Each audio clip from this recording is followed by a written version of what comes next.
लेकिन अभिषेक बनर्जी के लिए मैं अच्छा नहीं बोलूंगा। वो डिक्टेटरशिप है, वो इतना जुल्म किया है मेरे साथ। जब हम लोगों ने पैसा उसको नहीं मिला उसको, तो ज्ञानवंत सिंह से बोल के जब केस से कुछ नहीं हुआ, तो वो ज्ञानवंत सिंह को बोल के उसका क्लासमेट था डीजी ईडी का, उसको रेफर करवा दिया हम लोग को कि हम लोग हैरेसमेंट हो। लेकिन हम लोग कानूनी लड़ाई लड़ना जानते हैं और आगे भी। अभिषेक बनर्जी ने क्या डायरेक्ट आप लोग से क्या कांटेक्ट किया, उनका हो गया किसी और? विनय मिश्रा के डायरेक्ट आपसे मिले? हाँ, हमको 3 बार घर में बुलाया आपका। अच्छा, फिर बुला के 10 करोड़ रुपया दीजिए, आप कारोबार करिए, बंगाल में बिजनेस करना है, ये पैसा देना होगा। तृणमूल माइनॉरिटी सेल के नेता और बड़ा बाजार के मशहूर कारोबारी अजमल सिद्दीकी ने टीएमसी पार्टी छोड़ा, पार्टी के सारे पदों से दिया इस्तीफा। पश्चिम बंगाल में सत्ता परिवर्तन के बाद तृणमूल कांग्रेस को लगातार झटके लगते दिखाई दे रहे हैं। इसी कड़ी में अब टीएमसी अल्पसंख्यक सेल के प्रदेश सचिव और बड़ा बाजार के जाने माने कारोबारी अजमल सिद्दीकी ने पार्टी के सभी पदों से इस्तीफा देने का ऐलान कर दिया है।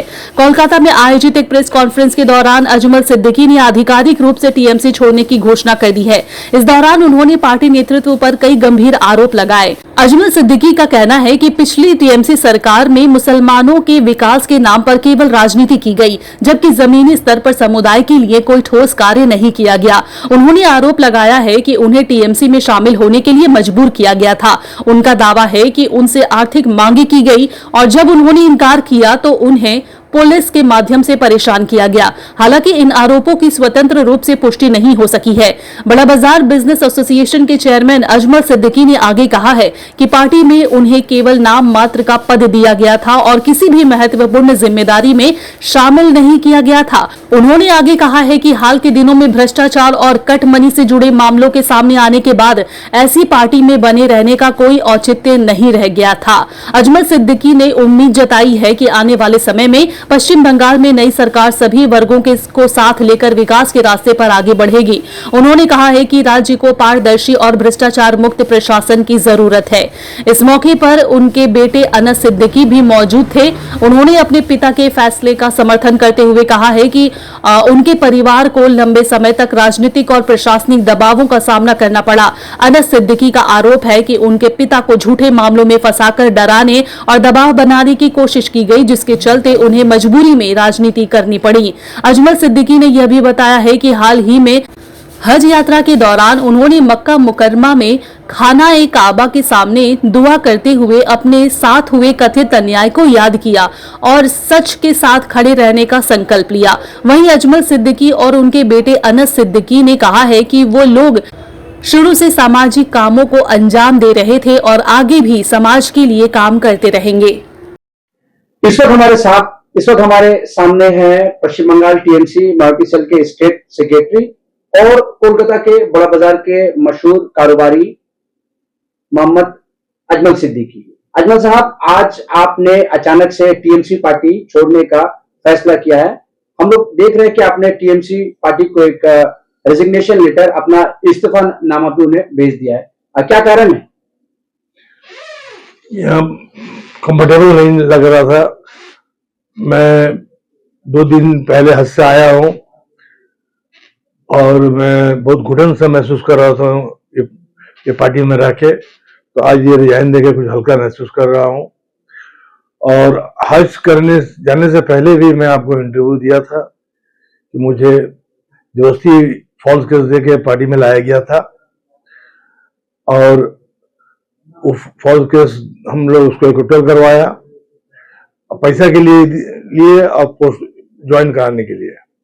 मैं लेफ्ट फ्रंट करता था पहले, उसके बाद लेफ्ट फ्रंट जाने के बाद टीएमसी आई, तो हम लोग बिजनेस कर रहे थे, तो हम लोग को फॉल्स केस दिया गया और पैसा के लिए एक्सटॉर्शन किया गया। फॉल्स केस किसने दिया? अभिषेक बनर्जी ने दिलवाया था ज्ञानवंत सिंह के थ्रू। अभिषेक बनर्जी टीएमसी के जनरल सेक्रेटरी जी। फिर बाद में जिन्होंने आप पे झूठा केस करवाया, आपको खिलाफ मामला करवाया, आपको फंसाया, फिर आपने उन्हीं की पार्टी ज्वाइन भी कर ली। तो आप सोचिए कि ये पार्टी केस भी देता है और पोस्ट भी देता है। अगर हम कल्पित होते ये हम ये होते तो मुझे ये पोस्ट नहीं देना चाहिए था। तो ये झंडा भी दे रहा बर्नर रोड में लाके और पोस्ट भी दे रहा है। ये पार्टी सिर्फ लोगों को ब्लैकमेलिंग करता है। तो क्या आप पर दबाव था टीएमसी पार्टी में शामिल होने के लिए? जी हाँ, नहीं तो और केस हम लोग देंगे। और मैं आपके कैमरा के थ्रू से बोल रहा हूँ, मैं काबा शरीफ में भी काबा को छू के मैं वो भी वीडियो आपको दे रहा हूँ कि मुझे साथ कितना जुल्म किया गया मेरे साथ। पैसा के लिए हमको फॉल्स केस दिया गया, मेरा पूरा फैमिली को हैरेसमेंट किया गया। मैं वो भी वीडियो आपको दूंगा और अब मैं बोलूंगा कि वो वीडियो को आप चैनल थ्रू से आप कितना पैसा आपसे मांगा गया था टीएमसी के उस समय? 10 करोड़ रुपया। अच्छा, तो क्या आपने दिए थे? नहीं, मैं क्यों दूंगा? मैं कोई गलत काम करता नहीं हूँ, मैं गलत बिजनेस नहीं है मेरा, मैं क्यों दूंगा? बहुत मेहनत से पैसा कमाता हूँ। क्या इतना दिन टीएमसी की सरकार थी बोल के आप चुप थे? डर, ओनली डर। ज्वाइन भी किया, डर अभिषेक सब आज भी डर है, डर अभी डर है। अब तो सुमिंदर सर है और हमारे स्वामी भट्टाचार्य है, अनिता पॉल मैडम है, दिलीप घोष सर है। अब ये लोगों ने कहा कि फॉल्स केस हमारी पार्टी नहीं देगी। अभी ये बताइए, अजमल साहब के टीएमसी माइनॉरिटी सेल के आप लीडर थे, स्टेट के सेक्रेटरी थे, क्या आपको कभी काम करने का मौका मिला पार्टी में बढ़ चढ़ के? ये हम लोग खुद अपना बैनर पर करते थे। हम लोग गरीब 2500 साल में 2500 बच्चे का शादी करवाते थे। हम लोग कहीं भी फ्लॉड, कहीं भी कुछ भी होता था, हम लोग पहुंच जाते थे। कोविड टाइम में आप भी हमको पकड़े, हम बहुत लोग की मदद किया गया। आपने देखा भी, दूध से लेके अनाज से लेके सब कुछ हम लोग कोविड टाइम में भी थे, हम लोग मदद कर रहे थे और करते आए हैं, करते रहेंगे। क्या ये हम लोग मान ले कि जब तक आप टीएमसी में आपका दम घुट रहा था टीएमसी में? जी हाँ, मैं सिर्फ डर से पार्टी कर रहा था। क्यों कि अगर पार्टी नहीं, अगर आप ज्वाइंट घंटा नहीं लोगे हाथ में तो आपको कभी भी फॉल्स केस जेल जाना पड़ेगा। जेल जाना पड़ेगा। तो अभी क्या लगता है, अभी जो सरकार आई है बीजेपी, क्या ये गलत फॉल्स केस नहीं देगी, ये हमको यकीन है। और ये आइन के मुताबिक ये पब्लिक को भी चलाएगी और अपने हुकूमत भी चलाएगी। टीएमसी के कई लीडर्स, कई काउंसलर पकड़े जा रहे हैं। आप जिस बड़ा बाजार में रहते हैं, यहाँ के भी काउंसलर महेश शर्मा को भी पुलिस ने अरेस्ट किया है, एक्सटॉर्शन मनी। जो जैसा करेगा वो वैसा पाएगा।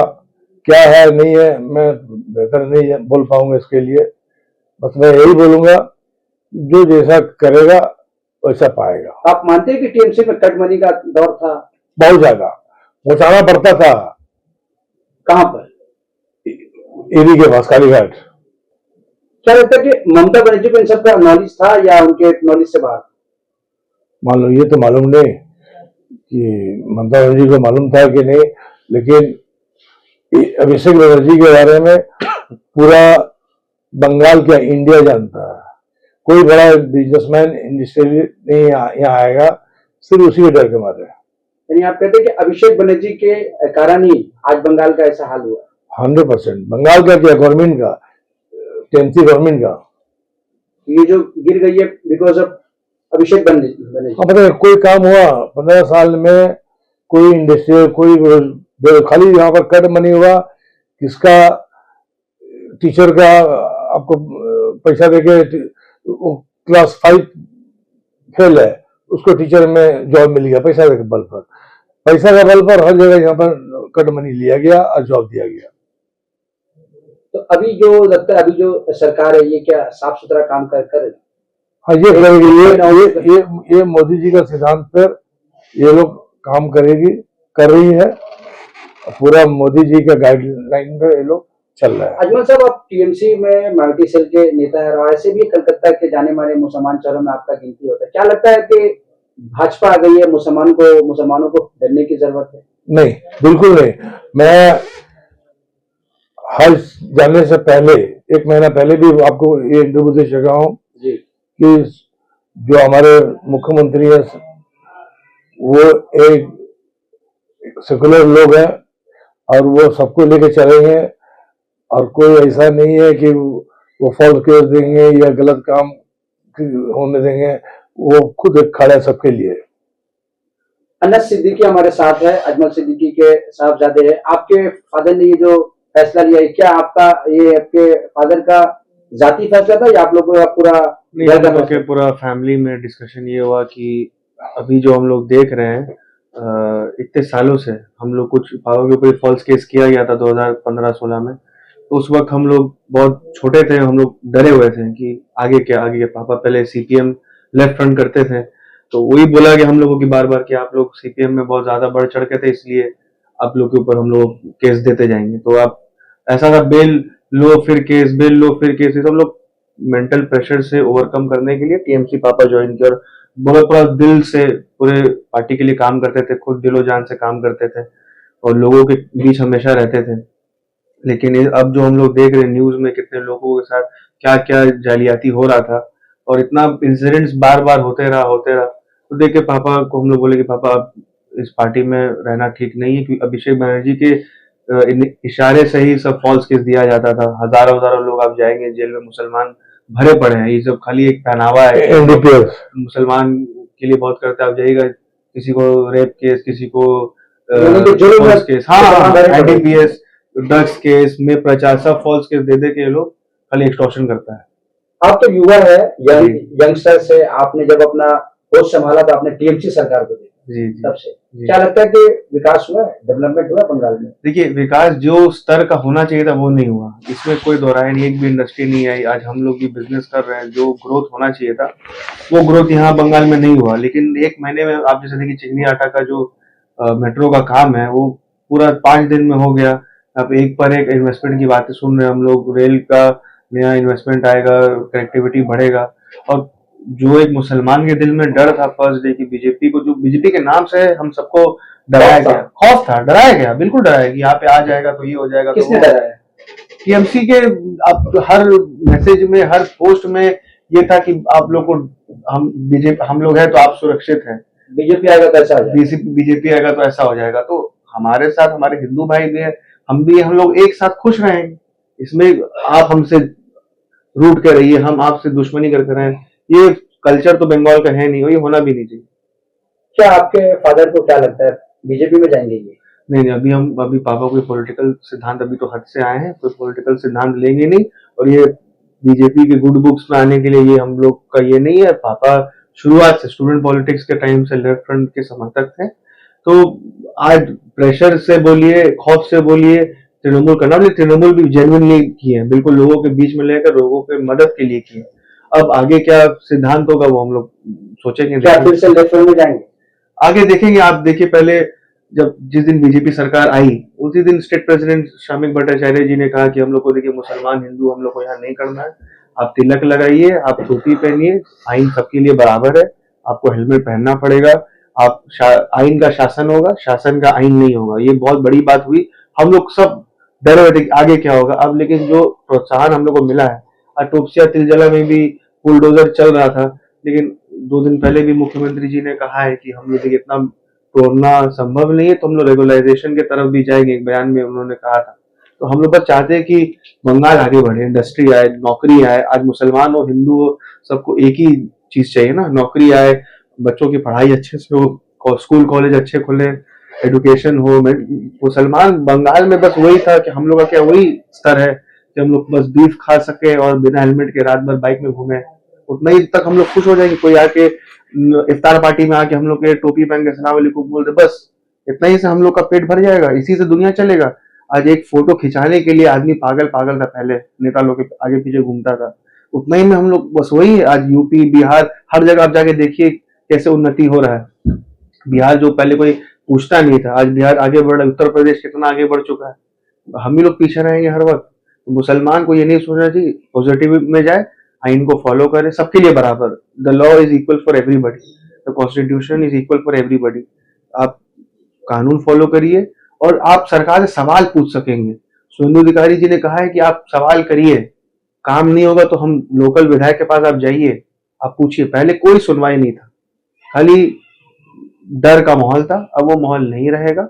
आज सब हम लोग खुद खुल के, अगर काम नहीं होगा हम लोग खुद सवाल करेंगे कि काम क्यों नहीं हो रहा है, और बार बार सरकार का रिपोर्ट कार्ड हम लोग को मिलता रहेगा। तो और ये डबल इंजन की सरकार आ गई है। जी, डबल इंजन की सरकार आ गई है, और जो बकाया पैसा था बंगाल का, जो स्कैम में अटका हुआ था, जल जीवन का और बाकी सब स्कीम्स का, अब पैसा भी बंगाल को मिलेगा, और हम लोग हक से दावा करेंगे सेंट्रल गवर्नमेंट के बंगाल के लिए अच्छे से अच्छा काम करें। बंगाल का युवा क्या खुश है? अब वो वक्त बताएगा। आगे जो गवर्नमेंट जो वायदा कर रही है, वादा गवर्नमेंट निभाए, सबको लेके चले, यहाँ पे खुशहाली हो, बंगाल अच्छे से चले, हम लोग यही चाहेंगे।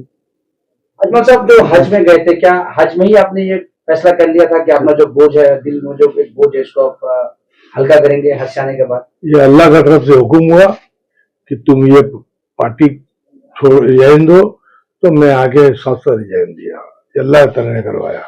अब भी बहुत सारे मुसलमान हैं, जब भी टीएमसी का राग अलापते हैं, उनसे क्या कहेंगे? मैं सारे मुसलमान से ये अपील करूंगा, अपना वजूद आप बनाओ, अपना आप फ्यूचर देखो। कोई पार्टी आपको एक रोटी खिलाने वाला नहीं है, आपके बच्चों को कोई खिलाने वाला नहीं है। अपना लाइफ, अपना फ्यूचर अपना बनाओ। क्या ममता बनर्जी के 15 साल के शासन में मुसलमानों का भला हुआ, विकास हुआ है? वो तो आप देख ही रहे हैं। आप बताइए, यहाँ का एजुकेशन से लेके मुसलमानों का क्या मिला? सिर्फ यही इमाम लोगों को बता मिल गया, ये मिल गया, इससे खुश हो गए। ईद बकरीद में इमाम लोगों को फुल बुके और मिठाई का डलिया पहुंच गया, तो इमाम लोग खुश हो गए। बयान, खुतबा से पहले बयान में वाह कर दिया गवर्नमेंट का। यही दीदी का पॉलिसी था, और मुसलमान इसी में खुश हो जाते थे। क्या हमारे जो मस्जिद के अइमा कराम है, इमाम है, आपका वो भी जिम्मेदार है? जरूर। हम लोग मस्जिद में इमाम लोगों को तो पॉलिटिकल बात करना ही नहीं चाहिए। किसी भी इमाम को ये उसके पीछे नमाज भी नहीं होगा अगर जो पॉलिटिकल बात बयान देते हैं, जो इमाम सियासत करते हैं। जी हाँ। अभी आप बंगाल के मुसलमानों से क्या कहना चाहेंगे? वो लोग बीजेपी के साथ कंधे से कंधा मिला के आगे बढ़े, बीजेपी को सपोर्ट करे, बीजेपी के साथ मिलके गवर्नमेंट के साथ मिलके वो लोग अपना बिजनेस बढ़ाए। हम लोग सबसे पहले हम लोग देखिए बिजनेसमैन है। हम लोग क्या सोचते हैं, अगर हम लोग बिजनेस बढ़े, इंडिया लेवल में बिजनेस जाए, वर्ल्ड में जाए, हम लोग सिर्फ ये नहीं है कि नहीं हम लोग झंडा लेके घूमेंगे, हम लोग नहीं, हम लोग को बिजनेस फैलाना चाहिए। एजुकेशन, बच्चे लोग एजुकेशन कराना चाहिए। इससे क्या होगा, बच्चे लोगों का भी फ्यूचर अच्छा होगा, आपका भी फ्यूचर होगा। कोई भी पार्टी आए, आपको अपने बच्चे लोगों का फ्यूचर और बिजनेस फैलाइए। आप पिछले तकरीबन 3-4 दशक से राजनीति में है, सक्रिय राजनीति में। कट मनी का तो पहले 15 साल पहले किसी ने नाम नहीं सुना। देखिए, सीपीएम गवर्नमेंट में ये सब चीज था ही नहीं। आप बताइए ना, कौन सीपीएम के लोगों को ये सब चीज के बारे में, कौन नेता का कभी आप नाम सुने हैं? नहीं। बट ये टीएमसी आने के बाद जितना लूट घसोट हुआ है, ये टीएमसी का गवर्नमेंट में हुआ है। इसलिए मजबूरी था नेता लोगों को भी, उन लोगों को भी 75% पैसा भेजना पड़ता था ऊपर माल में। हाँ, यानी ऊपर से नीचे तक, नीचे से ऊपर तक। हाँ, तभी तो ये हालत है। आज देखिए लोग, पब्लिक कितना नाराज है। अंडा ये वो सब इस्तेमाल कर रहा है। क्या ऐसा तो नहीं कि बीजेपी में जगह बनाने के लिए इस तरह का बयान दे रहे हैं आप? देखिए, मुझे तो पहले पॉलिटिकल से कोई इंटरेस्ट ही नहीं है। मेरा बिजनेस पहले है। यानी सियासत में आपको फिलहाल कोई इंटरेस्ट नहीं है। अगर सियासत में होता मैं एमएलए एमपी होता है जी, लेकिन मुझे सिर्फ बिजनेस को है। अब बिजनेस करने के लिए पॉलिटिक्स जितना करना चाहिए, और लोगों को खिदमत करने के लिए एक बैनर का दरकार है जी। एक झंडा के नीचे आना है। और इसीलिए हम लोग ये ज्वाइन किए थे कि फॉल केस आगे नहीं दिया जाए, और हम लोग बिजनेस कर पाए, और गरीबों को शांति से बिजनेस कर सकते, डर से काम कर सकते, डर से। जी हाँ। तो फिलहाल डर नहीं है? नहीं, फिलहाल अभी अब अल्लाह का शुक्र है कि कोई डर नहीं है। ये हमको गवर्नमेंट को बहुत भरोसा है। ममता बनर्जी साहब की नाराजगी या फिर अभिषेक बनर्जी? ममता बनर्जी हमारे मास लीडर हैं, वो उनसे हम लोग बहुत कुछ सीखे हैं। लेकिन अभिषेक बनर्जी के लिए मैं अच्छा नहीं बोलूंगा। वो डिक्टेटरशिप है, वो इतना जुल्म किया है मेरे साथ। जब हम लोगों ने पैसा उसको नहीं मिला उसको, तो ज्ञानवंत सिंह से बोल के जब केस से कुछ नहीं हुआ, तो वो ज्ञानवंत सिंह को बोल के, उसका क्लासमेट था डीजी ईडी का, उसको रेफर करवा दिया हम लोग को कि हम लोग हैरेसमेंट हो। लेकिन हम लोग कानूनी लड़ाई लड़ना जानते हैं और आगे भी। अभिषेक बनर्जी ने क्या डायरेक्ट आप लोग से क्या कांटेक्ट किया, उनका हो गया किसी और? विनय मिश्रा के डायरेक्ट आपसे मिले? हाँ, हमको 3 बार घर में बुलाया अपना। अच्छा, फिर बुला के 10 करोड़ रुपया दीजिए, आप कारोबार कीजिए, कारोबार करिए, बंगाल में बिजनेस करना है तो ये पैसा देना होगा।